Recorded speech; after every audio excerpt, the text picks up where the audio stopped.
بسم اللہ الرحمن الرحیم نحمدہ ونصلی ونسلم علی رسولہ الکریم اما بعد۔ معزز سامعین، ہمارے اس خطے میں اولیاء کرام کا بڑا اہم کردار رہا ہے۔ اولیاء اللہ، علماء ربانی، یہ ان کی کاوشیں اور جد و جہد کا نتیجہ ہے کہ اس خطے میں دین اسلام کو فروغ حاصل ہوا۔ دین اسلام کو پھیلانے میں سب سے زیادہ کردار اولیاء اللہ کا ہے، علماء ربانی کا ہے۔ حضرت داتا گنج بخش رحمۃ اللہ علیہ، جن کا نام علی بن عثمان الحجویری ہے، ان کا تعلق غزنوی کے ایک قصبہ حجویر سے تھا۔ انہوں نے علوم ظاہری کے بعد علوم باطنی اپنے شیخ سے حاصل کیے اور اپنے شیخ کے حکم پر یہ لاہور تشریف لے آئے۔ ایک بات یاد رکھیں، ہمارے صوفیاء آج کے صوفیاء کی طرح نام نہاد نہیں تھے۔ وہ سچے اولیاء اللہ، سچے اللہ کے بندے اور اللہ کی مخلوق سے محبت کرنے والے تھے۔ خانقاہ ایک دور میں بڑا اہم کردار ادا کرتی تھی۔ خانقاہ اصل میں خانگاہ ہے، یعنی خانوں کی تربیت گاہ۔ خان حکمرانوں کو کہا جاتا ہے، جیسے ہلاکو خان، چنگیز خان، یہ بڑے بڑے جو خان ہوتے تھے، ان کی بھی تربیت در حقیقت خانقاہوں میں ہوا کرتی تھی۔ چنانچہ حضرت علی حجویری رحمۃ اللہ علیہ کے دور میں یہاں جو محمود غزنوی کی اولاد کی طرف سے جو یہاں کا نائب تھا، حضرت نے اس کی تربیت کی۔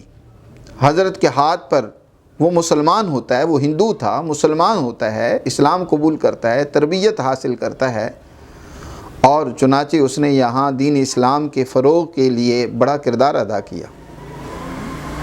بلکہ اسی کی نسل اور اولاد بعد میں حضرت کے مزار اور اس کے حضرت کے ان جانشینوں میں سے ان کا شمار ہوتا ہے۔ اس کی دیکھ بھال انہوں نے ہی اپنے ذمے لی۔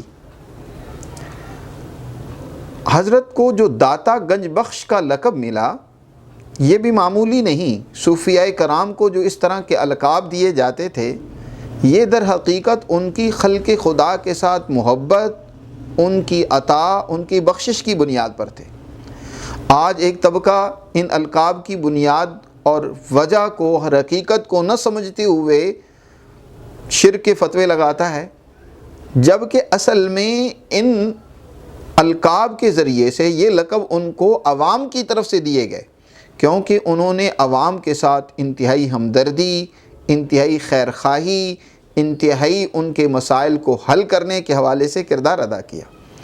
حضرت داتا گنج بخش خزانوں کے خزانے انہوں نے خلق خدا پر لٹا دیے۔ غوث اعظم، پیران پیر شیخ عبد القادر جیلانی کا لقب ہے غوث اعظم، یعنی وہ عوام کے سب سے بڑے فریاد رس تھے۔ عوام حکمرانوں سے زیادہ اپنے مسائل کو حل کروانے کے لیے حضرت پیران پیر شیخ عبد القادر جیلانی کی خدمت میں پہنچتے تھے۔ اسی طرح خواجہ غریب نوازی ان میں اس قدر تھی کہ عوام نے ان کو خواجہ غریب نواز کے القاب دیے۔ یہ القاب در حقیقت صوفیاء کرام کے اللہ کی مخلوق کے ساتھ ہمدردی اور خیرخواہی کی عکاسی کرتے۔ حضرت علی حجویری رحمۃ اللہ علیہ، ان کے شیخ نے ان کو حکم دیا کہ تم لاہور چلے جاؤ۔ لاہور کے اندر اس وقت ان کے پیر بھائی حسن، جو ان کے پیر بھائی تھے، وہ بھی یہاں کام کر رہے تھے، یہاں ان کا کردار موجود تھا، وہ یہیں تھے۔ حضرت علی حجویری رحمۃ اللہ علیہ نے اپنے شیخ سے عرض کی کہ حضرت، وہاں میرے پیر بھائی کام کر رہے ہیں، تو آپ جیسے فرمائیں۔ حضرت نے پھر فرمایا کہ میں کہہ رہا ہوں لاہور چلے جاؤ۔ حضرت کے ارشاد پر لاہور روانہ ہوئے۔ جس رات کو لاہور پہنچے تو صبح کے وقت حسن زنجانی رحمۃ اللہ علیہ کا جنازہ اٹھ رہا تھا۔ یہ اولیاء اللہ کی دور اندیشی ہوتی تھی کہ وہ حالات کو پہچان جاتے تھے کہ اب آنے والے حالات میں اس شخص کی وہاں زیادہ ضرورت ہے، یہ رہنمائی کرے گا، یہ وہاں لوگوں کے لیے ایک ہدایت کا ذریعہ بنے گا۔ حضرت علی حجویری رحمۃ اللہ علیہ نے علوم ظاہرہ حاصل کرنے کے لیے علوم ظاہرہ کو حاصل کرنے کے بعد علوم باطنہ کے لیے مختلف اسفار کیے۔ اس وقت صوفیاء کرام مختلف اولیاء اللہ کے پاس ان کے پاس خانقاہوں میں جاتے تھے۔ حضرت نے اس حوالے سے اپنی کتاب کشف المحجوب میں بڑی تفصیلات بیان کی ہیں۔ حضرت کی ایک کتاب کشف الاسرار بھی ہے جس میں انسانیت کے لیے بڑی رہنمائی ہے۔ صوفیاء کرام اولیاء اللہ ہمیشہ سے ان کتابوں کی بڑی قدر کیا کرتے تھے۔ سب سے پہلی اور قدیم فارسی میں تصوف کی کتاب وہ کشف المحجوب ہے۔ کشف المحجوب میں صوفی کے حوالے سے جہاں حضرت نے بحث کی ہے وہاں یہ بھی بتایا ہے کہ صوفی کا لفظ صفا سے ہے۔ صفا یہ ضد ہے اصل میں کدورت کی، کہ صوفی کا دل ہر طرح کی کدورت سے، ہر قسم کے حسد سے، ہر قسم کی نجاست سے وہ بالکل پاک اور مبرہ ہوتا ہے۔ اس کے دل میں اللہ کی محبت ہوتی ہے۔ اللہ کی محبت کی بنیاد پر وہ انسانیت کی خدمت کرنا اپنا فرض اولین سمجھتا ہے، کیونکہ یہ اللہ کی مخلوق اللہ کا کنبہ ہے۔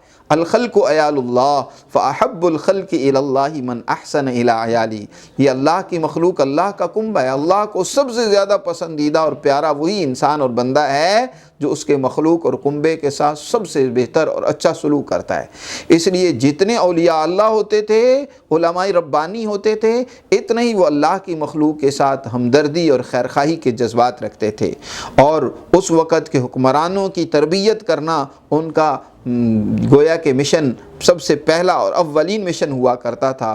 اس کے ذریعے سے عوام کے مسائل حل کروانا، عدل قائم کروانا اور اسی طرح انسانیت کی خدمت کروانا ان کے ذریعے سے ان کی زندگی کا یہ اہم ترین گویا کہ ایک زندگی کا اہم حصہ ہوتا تھا۔ حضرت علی حجویری رحمۃ اللہ علیہ کا انتقال 1072-73 ہجری میں ہوا۔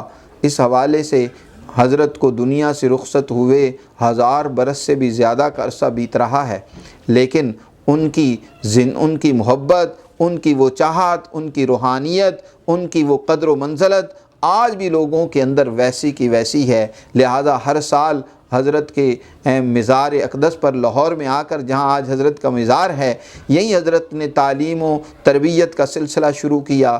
دن کو علوم ظاہرہ پڑھایا کرتے تھے، رات کو جو ہے اللہ سیکھنے والوں کی تربیت کرتے تھے، ان کو اللہ کی محبت اور عشق کے جام پلایا کرتے تھے، اور پھر یہیں حضرت نے اپنی ساری زندگی اس طریقے سے گزاری۔ اور آج بھی حضرت کا یہ مزار مرجع خلق کے خدا بنا ہوا ہے۔ ہر سال ہزاروں لوگ یہاں حضرت کے دربار پر حاضر ہوتے ہیں، یہاں علوم سے مستفیض ہوتے ہیں۔